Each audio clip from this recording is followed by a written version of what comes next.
De mii de ani, oamenii și-au tot însemnat trupurile cu tatuaje.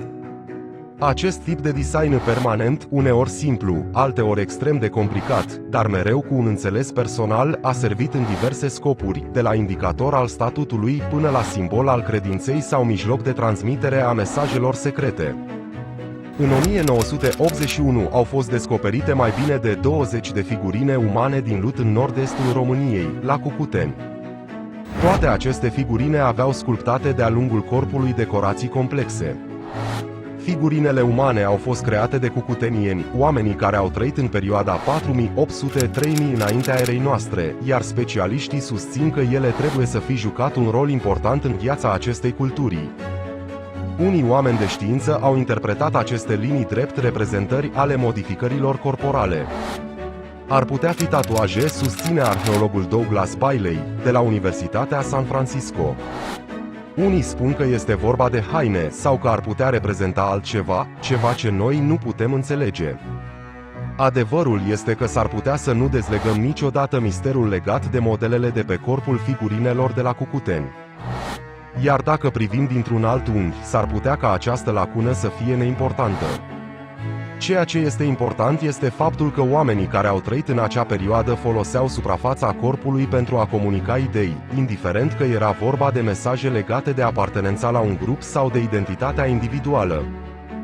Douglas Bailey notează că figurinele din paleoliticul timpuriu, precum Venus de Uiendorf, erau nemarcate și că inciziile de pe corpurile figurinelor au apărut abia după începutul neoliticului, atunci când ceramica a început să fie confecționată și decorată.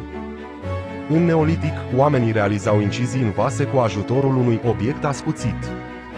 Dacă vasul era o metaforă a corpului, procesul de gravare putea fi văzut și ca o tatuare, consideră Bailey. Deși este posibil ca practica să fie existat în paleolitic, nu există dovezi care să indice că tatuajele ar fi existat mai devreme de acum 7000 de ani. Poate că abia după ce au fost decorate primele vase, oamenii au început să realizeze schimbări permanente pe propriile corpuri. Prima civilizație europeană, cucutenenii, 5500-3500, au fost cea mai veche civilizație atestată din Europa, precedând civilizațiile din Sumer și Egiptul antic cu câteva sute de ani. Tot ei au fost predecesori ai poporului dac, respectiv ai românilor de astăzi. Cultura Cucuteni a fost un deschizător de drumuri din multe puncte de vedere, fiind prima civilizație a lumii care a construit case cu etaj, comunitățile lor trăind în așezări de până la 20.000 de locuințe.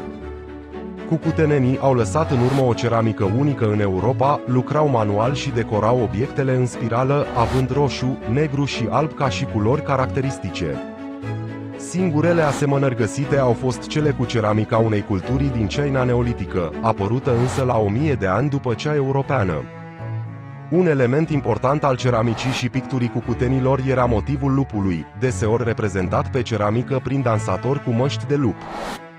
Acest motiv a fost transmis în timp și a devenit simbolul de bază al dacilor, strămoșii românilor de astăzi, care au inabitat spațiul Transilvaniei. Populația purta tatuaje reprezentând un semn totemic care desemnau un mod de integrare și de identificare în structura lor socială. Tatuajele conțineau motive geometrice așezate simetric și au fost sursa de inspirație pentru crearea figurinelor din lut găsite de către arheologi în spațiul transilvanean. Un alt element important îl constituie absența statuetelor cu sclavi, indicând caracterul pacifist al acestei civilizații. Cultura Cucuteni și-a încheiat ciclul în aproximativ 3500 înainte de Hristos, când a fuzionat cu populația indo-europeană, rezultând astfel populația tracă, din care s-au desprins dacii. Acest lucru înseamnă că populația care locuiește pe teritoriul Transilvaniei conține genele celor mai vechi civilizații și indirect mitologia dacică conține elemente de originalitate.